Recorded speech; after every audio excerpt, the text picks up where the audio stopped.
Ready? Go. Ready. All right, say go again. Go. Go! Good morning. Hi, everybody. Welcome to a special edition of C99, the online hangout where we talk about DevOps, Agile, and continuous delivery. We're here with Todd DeCapua from HPE. Todd, how are you? Hello, world. Good to see you. Good to see you again. You joined us on a C99. We were just talking, what was it, probably over a year ago. Been too long. It's been too long. And we've got a panel now on folks who want to talk about DevOps and IoT and how IoT fits in with that whole DevOps thing, what it means to you. So let's go around the horn here and introduce people. I didn't do the normal, typical part of how I do this. Is I'm Sam Fell. And I'm Anders Wallgren. Yeah, fantastic. And we do have a great panel of folks that Todd has actually put together. So Todd, why don't you introduce yourself? Sure, my name is Todd DeCapua, and I have the opportunity to work with Hewlett Packard Enterprise, doing all kinds of research and speaking and writing. I also have invited three of my closest friends that are all experts and working very actively in both the IoT and the DevOps areas.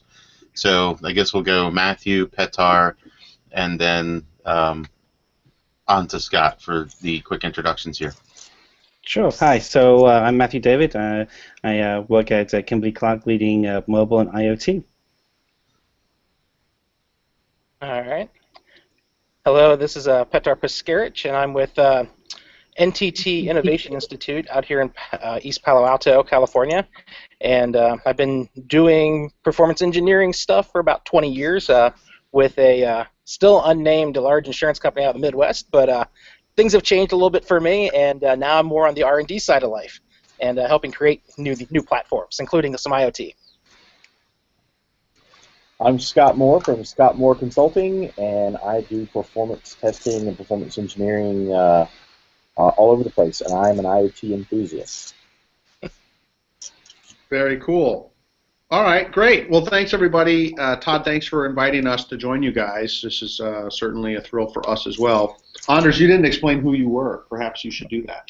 I guess I should. I'm Chief Technology Officer at Electric Cloud, and we work with tons of different companies, helping them on their DevOps journeys. And IoT is a pretty hot space, and lots of interesting, complicated problems to solve there. So it's always fun to talk about and do across multiple different delivery channels, which is interesting. So the first topic of conversation, and I think I'm going to start with Matthew, because I think Matthew has to leave shortly, is what does IoT mean to you, Matthew? Good question. So I've been in the IoT field now for about 6 years, and because it pairs really closely with mobile. I always like to say that the mobile phone was really kind of the first IoT mass product. But IoT for me is the current iteration of what was once known as machine-to-machine, where we're collecting huge amounts of data out of the machines, whether they were vehicles, construction equipment, or whether they were actually mill machines in factories. What's caused this change and what's causing everybody to kind of sit up and look at IoT is that we've been able to reduce the size of the technology and the barrier to entry for that technology dramatically, so that anybody can get in. And so you've got like all these enthusiasts popping up, which is fantastic. But for me, we're at the beginning of the next great technology sea change. We saw it with the web, we saw it with mobile, we're going to see it again with IoT. There'll be something after that, but this one's going to be really huge. I mean, it already is huge. Excellent. All right, great. Thank you. Let's move on, I guess, to Petar. Petar, what are your thoughts about IoT and what does it mean to you? I guess I totally agree with Matthew as well with his comments. So I'll add on to the fact that when I was tasked with looking at a new platform design for IoT about a year ago, I basically came back with them saying, well, we've kind of already done it. In fact, we have the mobile model, and it's just a matter of connecting a massive number of these different devices, things via sockets to some kind of back-end data ingestion system. But combining data ingestion, data storage, analysis, then finally that feedback loop, and then when possible, also have basically command and control based off of all that, whether it's an AI layer or some kind of analytics piece. Yeah. So you have this full platform that Well, you have stuff going in, you do something with it, it does something useful for us humans, or even for other machines to keep them healthy. And that's another area of interest I'm working on in the IoT space, where it's not necessarily Internet of Things, but also Internet of, say, interapps. But we can hit on that maybe later. But the same platform can do all sorts of stuff. So I guess I lean more toward the Internet of Everything. So, but there are definitely some things that need to be done in the space to ensure that all this data can be ingested in a proper manner.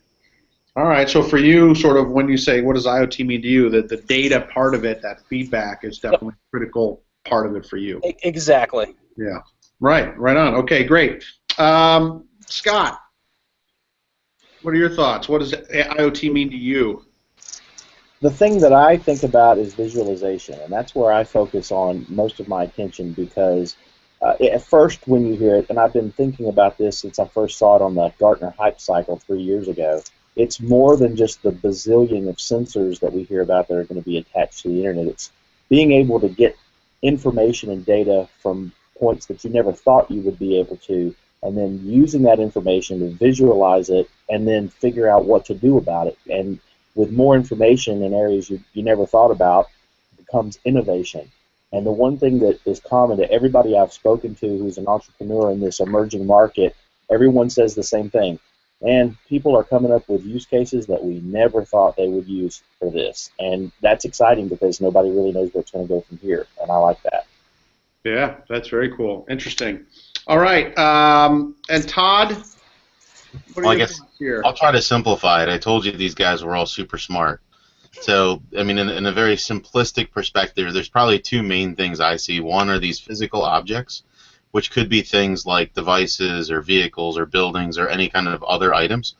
And then there's this embedded electronics piece, which could be software, other sensors, etc. But where the Internet of Things comes alive is when the network connects those together. So, again, it's a rather simple example, but I think as I have the opportunity to meet with a lot of people and they ask me straight away, hey, what is the Internet of Things? Again, there's this physical object piece, there's an embedded electronics piece, and then there's the network that's connecting them all together. Anders, what are your thoughts there? Gosh, it's kind of hard to add anything to that list of definitions, but I think I'll focus a little bit on kind of what it takes to get these things out there. I think one of the interesting things is we're looking at physical hardware design, industrial design. We're looking at back-end software, big data analytics, large amounts of devices, those kinds of things, and then we're looking at mobile apps, embedded software, all of these kinds of things. So in a way, it's interesting because it brings together so many different disciplines that kind of have to go right to get it out there. And then I think it's kind of interesting because there's industrial aspects of this, right? I mean, kind of how does a factory work, and how can you talk to the machines, and what can they tell you? Yeah. And then there's obviously the consumer, kind of aspect of it, of Fitbits and Nest thermostats and phones and Teslas and all of that kind of stuff. And then I think there's also a lot of interesting stuff happening, kind of at the hobbyist and maker level, because even kind of this early on, there's a lot of stuff that you can do even if you're not Gigantocorp. And some pretty interesting things are with Android, which is free, with the Arduino. Yeah, Arduinos and Raspberries and what have you. Tons of little ways for people to get going. Yeah, and so and it's kind of interesting to see how how this evolves, especially kind of in the sensor space. I mean, new cars now are just they're chock full of sensors, and houses are about to be. I think if they're not already. I mean, my Nest thermostat is already smarter because now it talks to my phone to figure out if I'm home or not. Right. So it doesn't have that annoying feature of an hour after I come home it turns off the AC because it hasn't seen me move because I'm in my office or something, right? So even now it's starting to get better and more interesting. The quantification of things. So I hear people talking a lot about that data gathering, but not necessarily so much around the quality of life. To turn the heat up or down based on whether or not I'm home. All that comes from the fact that we've quantified our world, right? This Internet of Things are these sensors that help us quantify things that have, like my Fitbit, it tells me that I don't walk enough, right? Which is basically the quantification that I'm getting out of that. Yeah. Well, and I think there's lots of back-end interesting data, right? I mean, there's some business models here that, Nest, for example, I don't know how much money they make on it, but they sell the data that they gather from the Nest thermostat to Pacific Gas and Electric and energy companies. And of course, it's kind of interesting for a company like Tesla to pretty much know every single detail about how people use their cars, including when they lie about how they crashed, things like that. And I think that's kind of interesting to start to have that volume of data and what it can tell us about what we do and how we behave. Nice. So all right. I was just going to add to that. I think one of the things that's really interesting around that is that it's all about the consumer journey and how do we better understand that consumer. This is going to be huge in that area. Are you getting feedback? Maybe it's my microphone. I'll mute myself next time. It's hard to talk when you're hearing yourself like 3 seconds later as some weird thing. So, how have you seen IoT change business opportunities? Matthew, let's go back to you because I know you got to drop pretty soon. So, how have you seen it change business opportunities?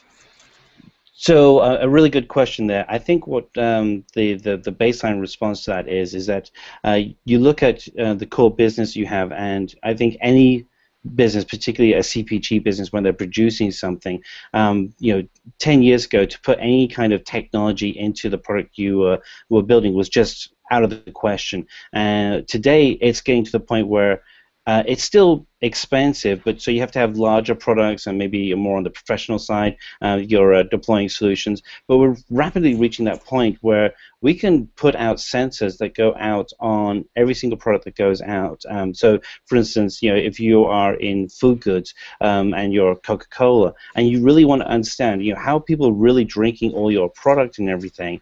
One of the things that Coca-Cola's already done is that they have sensors in a large number of their vending machines. Well, what if you could extrapolate that to the consumer into the grocery or into the gas station, and really understand where people are buying your product, where are they taking their product afterwards, what is the demographic, tie your Google account or Facebook account to that product, so you're really checking in, and suddenly that amount of data grows exponentially. On the flip side, you get all this data, you grab this customer journey. On the flip side, you also start running into what is the privacy and where's the ethics around that. And I think that's one of the areas that I hear a lot of, and frankly, we heard the same thing when the web was launched in the 90s and started getting really big. Everybody started getting hung up about the ethics of having so much access. Same thing happened with Facebook and social media, and then maybe not so much with mobile, but there always seems to be that ethic question comes up where everybody's concerned. There's that fear of the unknown. We've got to get past that barrier into this is really improving your lifestyle. I mean, to the point where it's a 10x improvement over where you are today.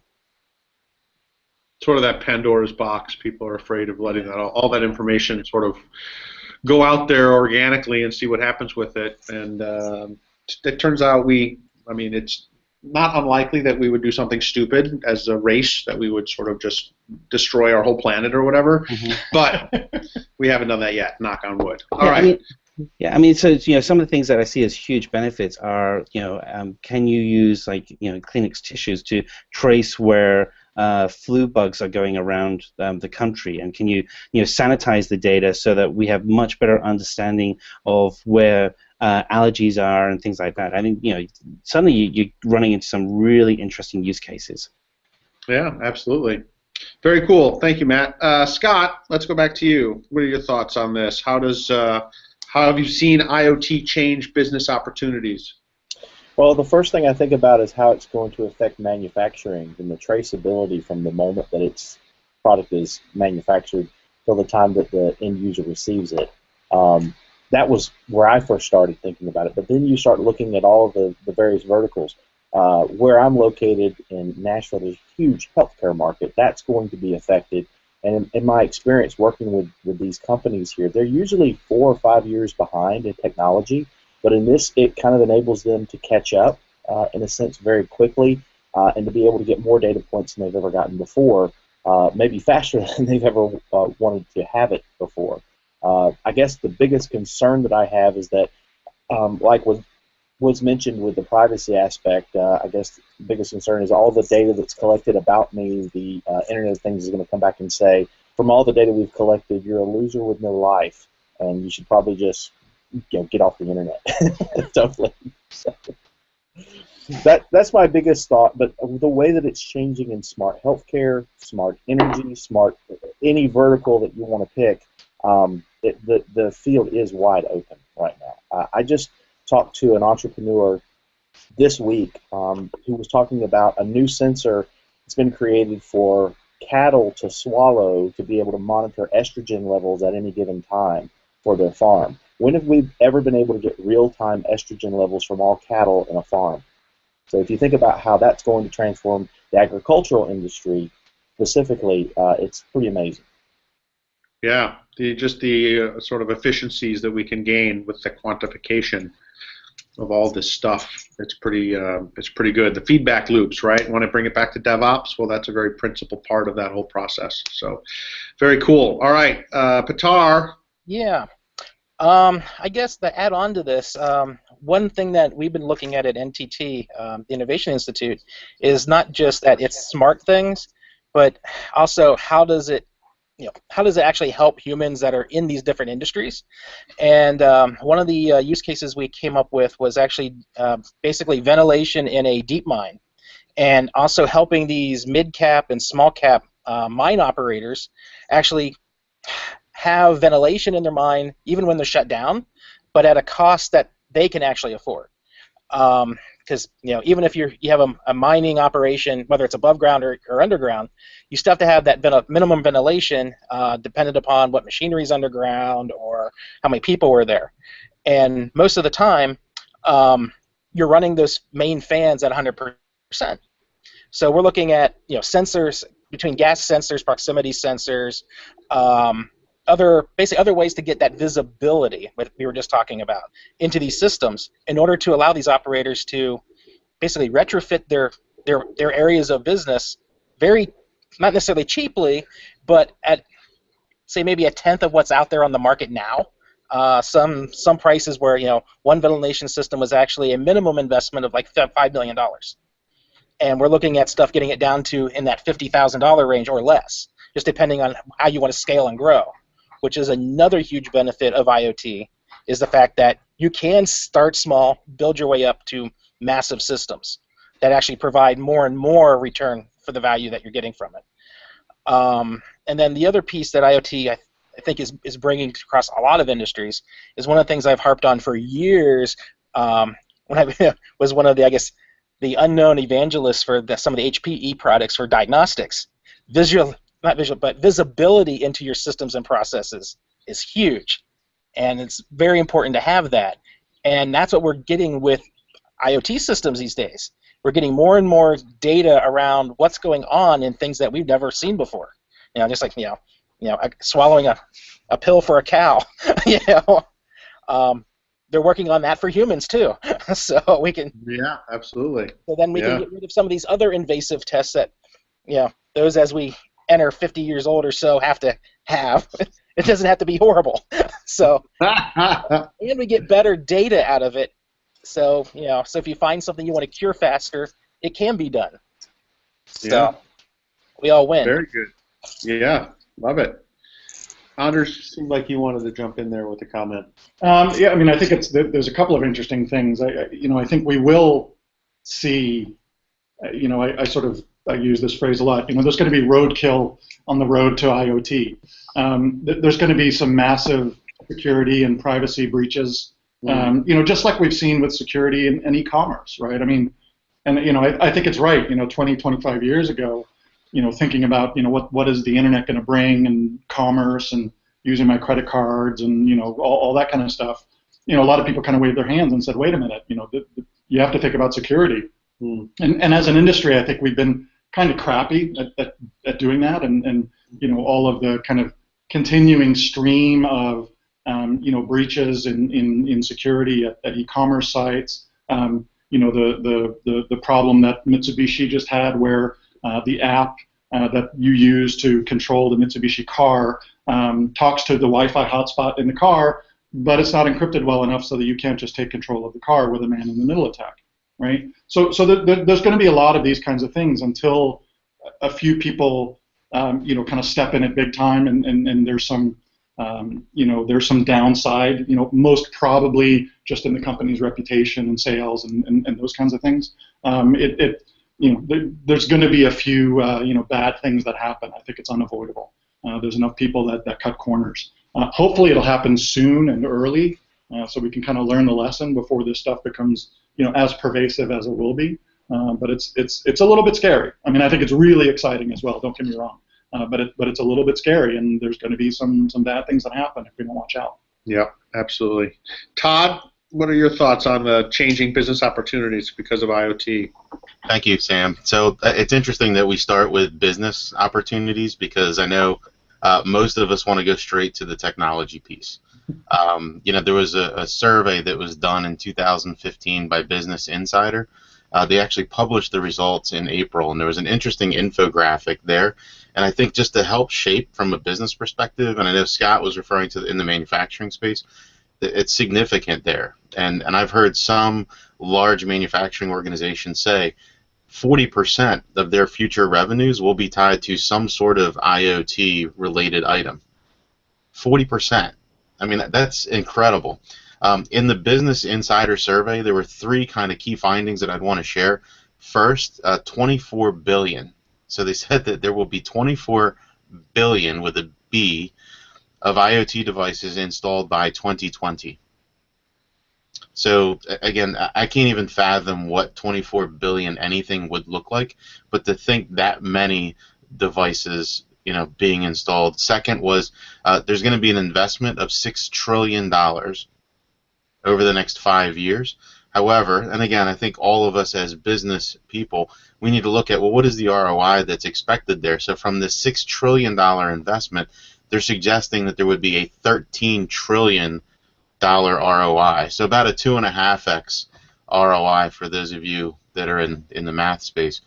Again, these 3 key findings from that survey I found rather interesting. And again, all kind of as Scott had alluded to, major manufacturing organizations stating, hey, this is how big this is going to be for us over the next few years. This is, and the other piece is Copenhagen. I mean, they were the first city to go to be a smart city, tying these physical devices together with embedded electronics across networks. Again, it's just incredible when you look at the opportunity that's there from a business perspective and some of the underlying technology. And I think there's a lot of, there's a lot of ROI to be had, or a lot of R, I guess I should say, to be had on just sort of process optimization, right? I mean, just the simple example of, the Nest thermostat shuts off my AC when I leave. If you do that at an industrial scale, right, and you just save 5% of electricity consumed for a particular kind of industry, or I'm even starting to notice now in grocery stores around here, the lights turn off in the freezer cases are off until you walk up to it, and then it turns on. Yep. Right. So there's a lot of, I think, optimization in terms of energy use or process process kind of things, and there's a lot to be had there. Yep. The ROIOT. Boom. Invented it right here on Todd's program. It's fantastic. All right. So Todd, where do you want to take our next question? We got about 20 minutes left. Which question do you think you want to try and cover here? I know one of the other pieces that we had in our brainstorming was the rate of the importance of velocity, quality, and features for IoT. So knowing how much time and effort, the 3 of us, and Anders, I'm sure you're getting involved as well, in the performance of these pieces. If you were to look across all these different sensors and devices and the software and the, automatic analytics and just all this other, how is it that organizations are going to be able to start saying, well, what is the importance of, the velocity that we can deliver or time to market? How about the quality? How about what features are really important when it comes to all these different bits? So that could be an interesting conversation to start. Great. Why don't you kick us off? And so around this piece, I think it's probably the challenge that, as Petar and Scott and I have seen, becomes a huge challenge. I think this is where DevOps partially comes into play. And again, everyone has a different play on what is DevOps and how does it work. the way that I've seen it in the 3 large agile transformations I've been involved in is it starts with agile, and then as you push that envelope, it transforms into DevOps. But getting that quick feedback, again, are we going too fast or are we not going fast enough? That was where velocity comes into play. So being able to see, how does all this work together? Secondly is quality. There's different tolerances depending on the culture of your organization, that tolerance for quality. Some major airline manufacturers that I speak with on a regular basis, their tolerance is fairly low. They don't want to have quality issues. Again, for somebody who's manufacturing something else, maybe paper products, maybe there's a little bit more leniency there. But again, I think being able to continuously monitor this and continuously get that assessment in will enable us to be able to better evaluate that.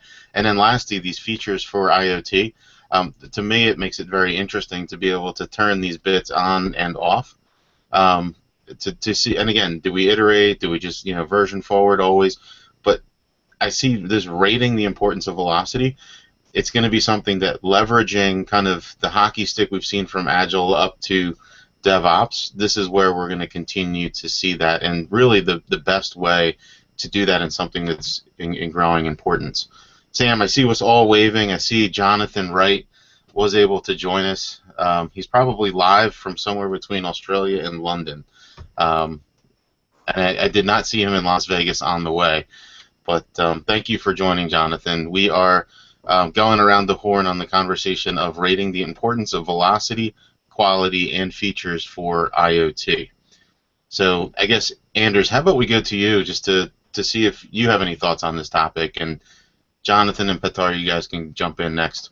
Sure.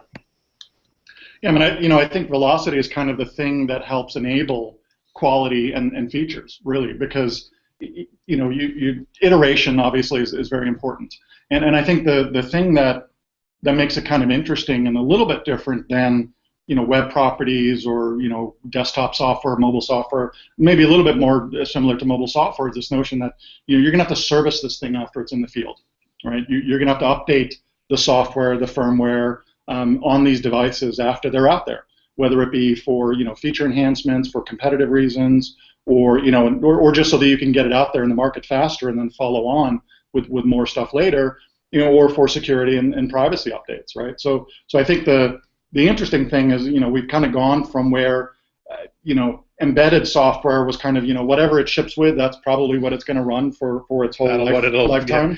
right? I mean, graveyard. I know for a fact my mother has never updated the firmware in her Wi-Fi router. I mean, I don't even have to ask her. I just know it hasn't happened. That's right. Whereas in the IoT, it's going to be much more important to be able to service these things and probably do it without user interaction. Yeah. Right. I don't think users. It's a tricky thing, right? Because it's my device, I own it, I should be able to control it, those kinds of things. But at the same time, it's stressful. If there's 24, 26, 30 billion of them out there, they're not going to get updated. Yeah. So, I think, getting velocity to the point where you are good at rolling the software out, whether that means to the back end, the mobile app, or the firmware in the device, that's how you're going to get to quality and features, because you're not going to get there in 1.0. And look at the sort of, somebody mentioned this earlier, that the cell phone or the mobile phone, smartphone was the first IoT device. Look at what Google is considering doing now to sort of bring that device experience in-house and be more vertically integrated, so they can force people to basically upgrade. Because you talk about security exploits, you talk about missing features. I mean, if you let these things sit around too long, they're dangerous to other items on your network. And that's you got to do something about making sure that software is kept up to date, get rid of all those vulnerabilities. All right, Petar, what are your thoughts here about quality, velocity, and features, which are most important? Actually, I think they're all important in this case, and I think it really goes to show that DevOps is, I think, going to be the main solution around this, because it's not only now where the older waterfall effect of, it's developed, you test it, release it to production.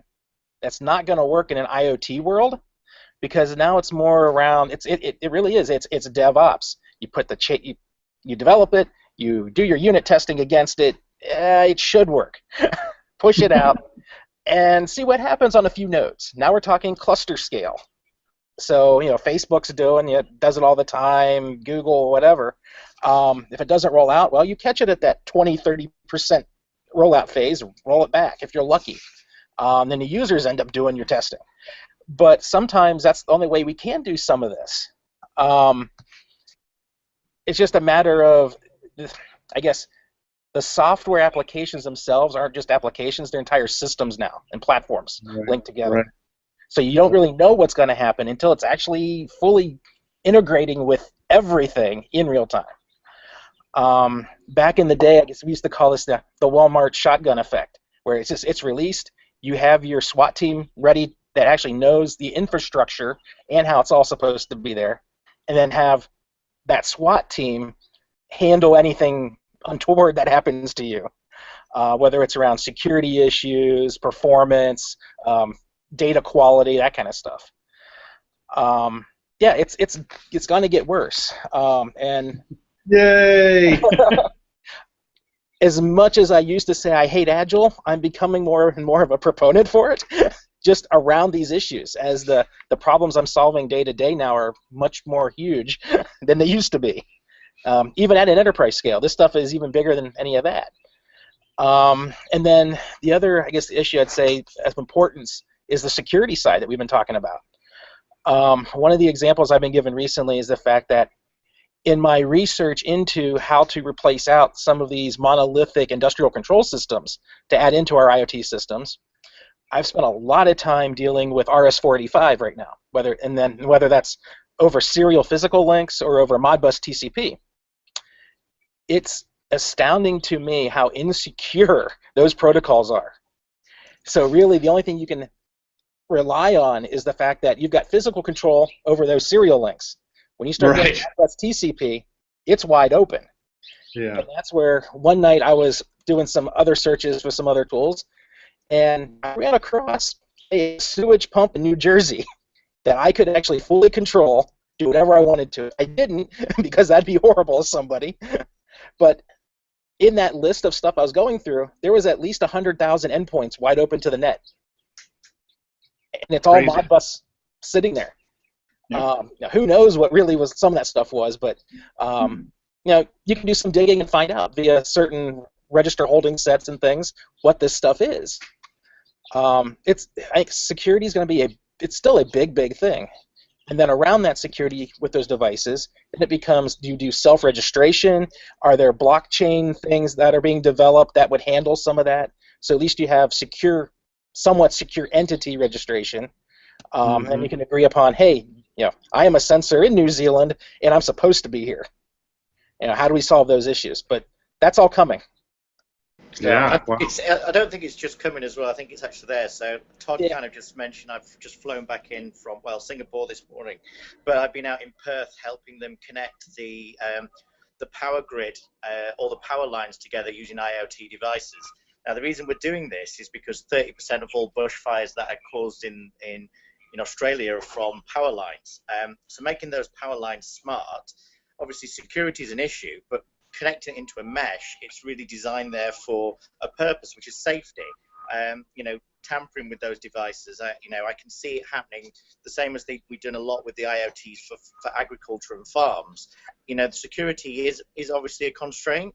I was in there at Melbourne Port as well, and when you're talking about port operations and drones, suddenly security starts jumping out at you, and you can see that actually a lot of these networks are secure. They're all military grade. They're not like the R363, the old days serial ports. But then there's a requirement when security is necessary. If it's connecting a number of power lines together, and all it gives is feeds about wind, electricity consumption, then security around that doesn't have to be as high.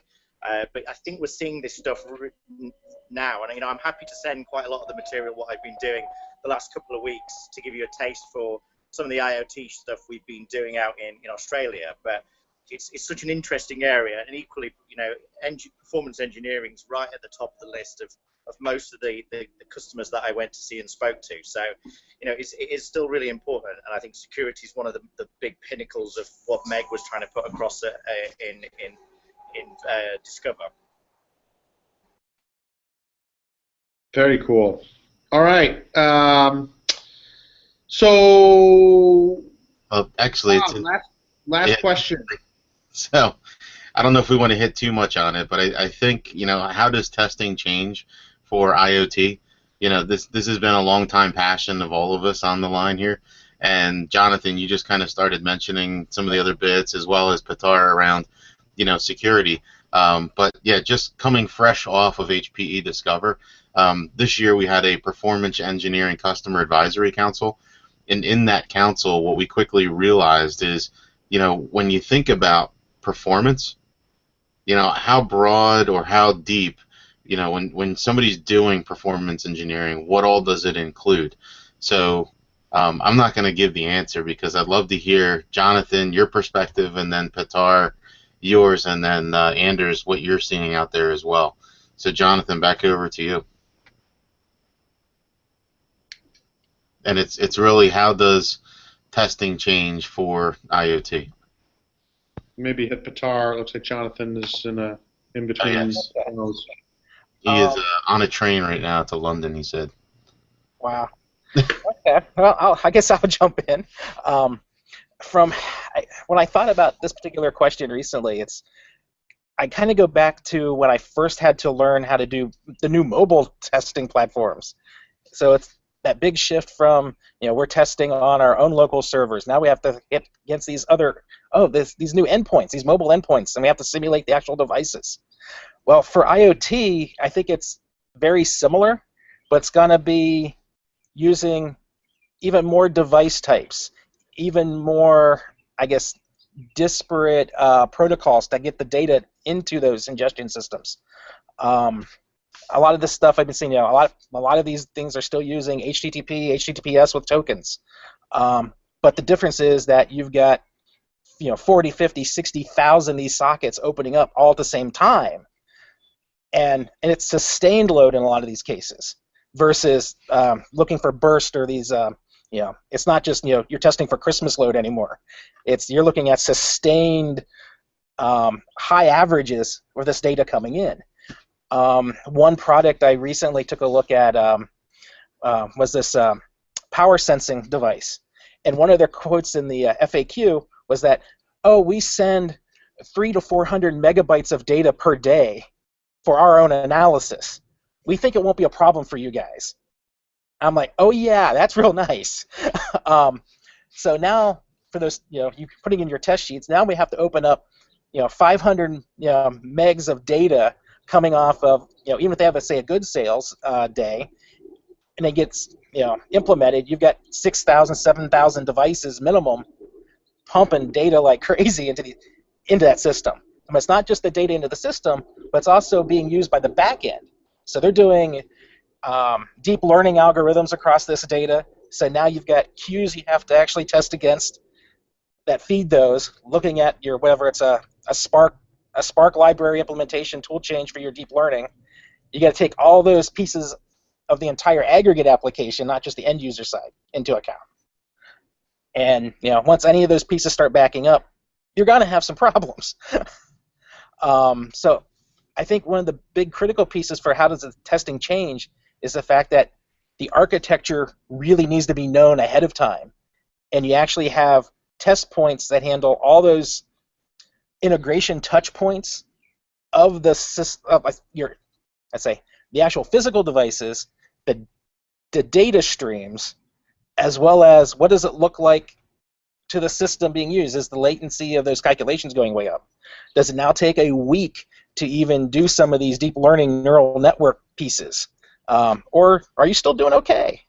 The end user may never, ever notice it, but to your company, that's important to them. And that's where I see some of that difference being. We're testing more back-end, as well as just end-user consumer interface. Excellent. All right, Petar, thanks. Jonathon, we're talking about testing and how testing changes. I don't know if you're going to be able to respond or not. How IoT changes testing requirements.